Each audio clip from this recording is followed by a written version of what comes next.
The Kursk, nicknamed the Kursk Bear after a famous World War II battle, was a giant among submarines.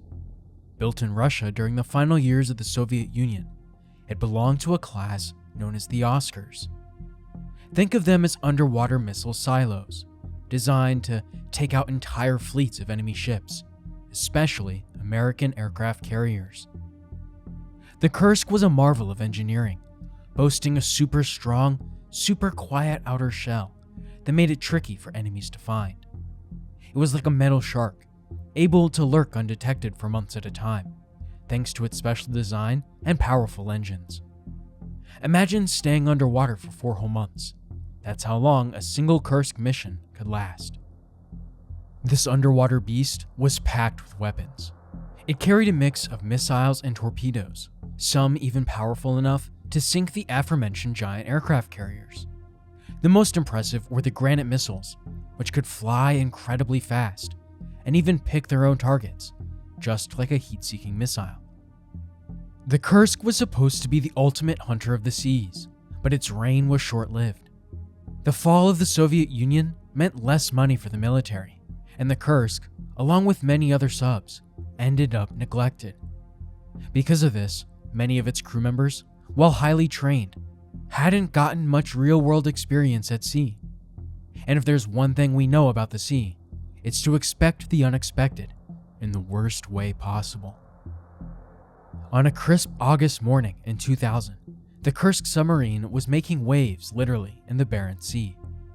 It was part of a massive military exercise, Summer X, the first big one for Russia in over a decade.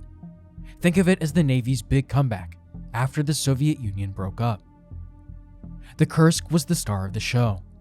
They'd been awarded a trophy for being the best sub in the whole fleet, and they were packed with all their firepower, missiles, torpedoes, etc. They were basically a floating arsenal, and supposedly tough enough to handle anything thrown their way. The Kursk got the green light to practice firing some torpedoes. They were going to launch a couple of pretend ones towards another giant Russian warship. At around 11:30 a.m., things went terribly wrong. There was a small explosion, followed by a much bigger one just over 2 minutes later. The second blast was huge. It felt like setting off a few tons of dynamite underwater. Scientists monitoring earthquakes picked up the tremors, and they could tell something truly bad had happened deep in the Barents Sea. The first explosion was likely a malfunction in a training torpedo, but this triggered a chain reaction, setting off the Kursk's own powerful weapons on board. The resulting blast ripped a hole in the submarine's hull, causing it to sink rapidly. Imagine a metal tube filled with TNT. That's essentially what the Kursk became in those terrifying final moments. The Kursk settled on the bottom of the Barents Sea at a depth of over 300 feet. The water pressure at that depth is immense, like having hundreds of elephants standing on you. The Kursk's crew may have survived the initial explosions, but they were now trapped in a mangled sub, hundreds of feet underwater, with pressure mounting, limited air, and worst of all, no way to escape.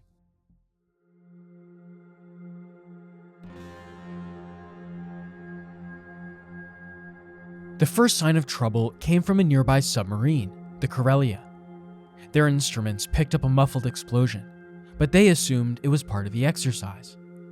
Meanwhile, the target of the practice launch, a massive battlecruiser in the vicinity, felt a jolt and detected a telltale underwater explosion signal. Despite reporting this to headquarters, their message was disregarded. Hours ticked by with no word from the Kursk, raising concerns. Miscommunication checks became a growing worry, but initial attempts to downplay the situation prevailed. Admiral Popov, aboard the battlecruiser, initially dismissed the lack of contact as a common occurrence. A search helicopter sent out found nothing, further fueling the belief that everything was normal. The urgency of the situation finally reached Captain Teslenko, head of search and rescue. His primary rescue vessel, a converted lumber carrier, was readied for deployment. While it boasted specialized equipment like deep-sea submersibles and diving bells, its capabilities were limited by a crucial flaw: a lack of stabilizers for rough seas. Tragically, the Navy's more advanced India-class submarines with proper rescue vehicles sat idle, victims of budget cuts, and left out of service for years. As the search expanded, involving aircraft and additional ships, the initial attempts yielded nothing but frustration. The Kursk remained eerily silent, and by nightfall, the Northern Fleet declared a full-blown emergency. The following days were a confusing mix of denial and misinformation. The Navy initially downplayed the incident, with Admiral Popov even proclaiming the exercise a success, while Kursk lay missing. News of the submarine's trouble trickled out, causing panic among the crew's families back at base. Despite reassurances and claims of an imminent rescue, offered help from other nations like the US and the UK was coldly rejected by the Russian government. The truth finally surfaced when specialized rescue equipment from foreign countries arrived. The mangled Kursk, resting at a precious angle on the seabed, painted a grim picture. Sadly, there were no survivors, and the hope that had flickered for days was extinguished, leaving behind a crushing weight of grief and unanswered questions. The Kursk disaster exposed a web of failures. Delays in response, outdated equipment, and a refusal of international aid all contributed to the tragic loss of life. A glimmer of hope flickered on Sunday morning for the Kursk. The crew of a nearby vessel detected something unusual on the seabed, a possible sign of the missing submarine. Meanwhile, the Mikhail Rudnitsky, the converted rescue ship, reached the designated search area by 9 a.m. However, the rescue attempt was marred by a series of setbacks and false starts. While anchoring, the crew misinterpreted a sound as a distress signal from the Kursk, raising false hope. Later, their first rescue vehicle, the AS-34, met with disaster. During its descent, it collided with the Kursk's propeller and stabilizer, sustaining damage that required repairs. Another submersible, the AS-32, launched later that night but struggled to locate the Kursk due to faulty directions. Adding to the confusion, they picked up a signal initially thought to be a distress call, but later identified as biological in origin. The first glimpse of the Kursk's fate came from the salvaged tug. Equipped with deep water cameras, it captured the harrowing sight of the submarine, severely damaged and tilted at a sharp angle, partially buried in the seabed. This image confirmed the worst. The Kursk wouldn't be resurfacing under its own power. Despite the grim reality, rescue efforts continued. The repaired AS-34 managed to find the Kursk, but failed to make a crucial connection with its escape hatch. By this time, bad weather and strong currents had begun to hamper operations, forcing a temporary suspension. The official narrative from the Russian Navy remained confusing and misleading. They downplayed the incident continuously, claiming minor technical difficulties and even suggesting the crew was still alive. Meanwhile, international media reported on the Kursk being grounded due to a breakdown. Speculation swirled about the cause of the disaster, with the Russian Navy offering conflicting theories: a collision with another vessel or an explosion triggered by an old mine. A government commission formed to investigate the incident raised concerns about impartiality, as some members held vested interests. Days turned into weeks, and the rescue attempts became a desperate struggle against the elements. Technical problems plagued the Russian rescue vehicles, and bad weather hampered any progress.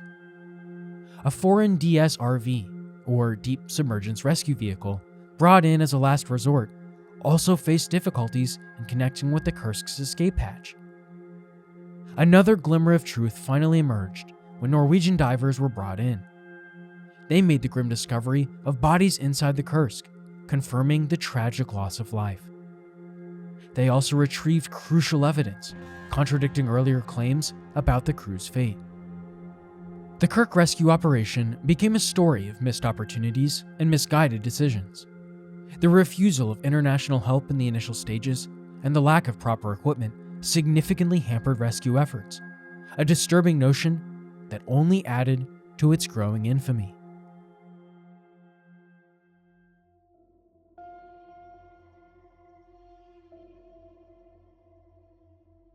The Kursk disaster wasn't just a story of a sunken submarine. It became a saga of accusations, denials, and a desperate search for the truth. In the aftermath, fingers pointed towards a dramatic collision with a foreign submarine, particularly one belonging to NATO. This theory, championed by a Russian Navy admiral, fueled tensions between Russia and the West for years. However, the designated exercise zones and careful monitoring systems in place during the training mission made a major collision highly unlikely. Additionally, the US and UK vehemently denied any involvement, and no evidence ever surfaced to support the claim. As the initial shock subsided, a different narrative emerged. Analysis of seismic recordings revealed not a collision, but a powerful explosion. Further investigation pointed towards a malfunctioning torpedo, likely caused by a leak of hydrogen peroxide, as the culprit behind the Kursk's demise. This revelation cast a harsh light on the Russian Navy. The official report acknowledged serious problems, including lax safety protocols, outdated equipment, and a general atmosphere of negligence. These lapses in judgment played a significant role in the disaster, yet no one was held accountable. The official cause was deemed a technical malfunction, a convenient label that left many unanswered questions festering. Meanwhile, the public outcry over the Kremlin's handling of the crisis was immense. President Putin's decision to continue his vacation while the Kursk crew fought for survival fueled public anger. Emotional families, left in the dark about the fate of their loved ones, demanded answers. Their meeting with Putin was a tense affair, marked by accusations of government neglect and a lack of transparency. The slow response and conflicting information only served to deepen the public's outrage. In an attempt to recover the vessel and the bodies of its crew, the Russian government embarked on a complex and expensive salvage mission. Partnering with Dutch salvage companies, they undertook the largest underwater recovery project ever attempted. The mission, however, was fraught with danger due to the potential radiation from the Kursk's nuclear reactor and the unaccounted for torpedoes. The initial plan to lift the entire submarine was deemed too risky, possibly due to concerns about unexploded weapons and a desire to keep sensitive military technology out of foreign hands. This decision meant the bow section, where the torpedo explosion originated, would be destroyed on site. Meanwhile, a harrowing story unfolded within the Kursk's mangled hull. Survivors from the rear compartments managed to gather in the 9th compartment, which had an escape hatch. Lieutenant Commander Dmitry Kolesnikov, a surviving officer, took charge and penned 2 heartbreaking notes detailing the situation and a dwindling hope for rescue. The notes, released in part by Russian officials, offered a glimpse into the crew's final moments, a desperate fight for survival in the face of darkness, rising carbon dioxide levels, and freezing temperatures. Questions swirled about how long the crew could have survived. Initial claims by Russian officials suggesting a week were quickly refuted, with experts pointing to high carbon dioxide levels that likely limited survival to a few hours at most. The discovery of a separate fire further complicated the picture, adding another layer of tragedy to the already nightmarish ordeal. The rescue effort itself was hampered by a lack of proper equipment and organization. Russia's initial reluctance to accept international assistance likely cost valuable time, even though it's doubtful any rescue attempt could have reached the Kursk in time. Back on land, a temporary forensic lab awaited the recovery of the bodies. The painstaking process of identification relied on a database of personal details and offered a glimpse into the horrific injuries inflicted by the explosion. The loss of the Kursk, a symbol of national pride, was a devastating blow to the Russian military. It exposed critical weaknesses in leadership, training, and communication. The disaster also forced a reassessment of Russia's relationship with NATO, with the initial blame game surrounding a possible collision with a foreign submarine eventually fading away. In the aftermath, several high-ranking officials resigned or were reassigned, and safety protocols within the Navy underwent a much-needed overhaul. Russia also began participating in joint search and rescue exercises with NATO, a sign of increased cooperation on the high seas. Memorials were also erected across Russia to honor the Kursk's crew, the least that the government could do to right such a horrendous wrong.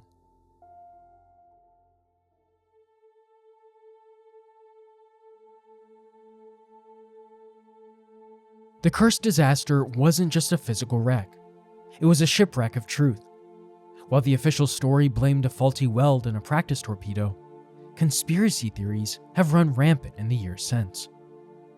An investigating vice admiral pointed a finger at human error, citing inadequate training, poor maintenance practices, and incomplete inspections. This, he argued, led the crew to mishandle the weapon. Third-party investigators found evidence supporting this theory too. They discovered a critical safety manual partially burned, the wrong manual at that, missing crucial instructions.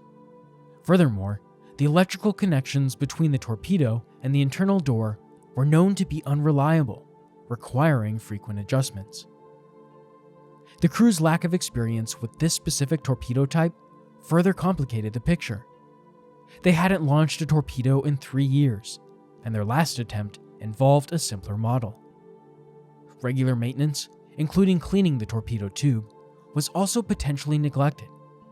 All these factors, according to the Vice Admiral, created a recipe for disaster. Adding fuel to the fire of suspicion were reports of fabricated details. Senior officers allegedly cooked up a story about a message from the captain requesting permission to fire a malfunctioning torpedo. Critics saw this as an attempt to deflect blame and preserve Russia's image as a powerful nation. They compared it to the Soviet Union's cover-ups, like the Chernobyl disaster. The disaster's aftermath was marked by conflicting theories and a lack of transparency.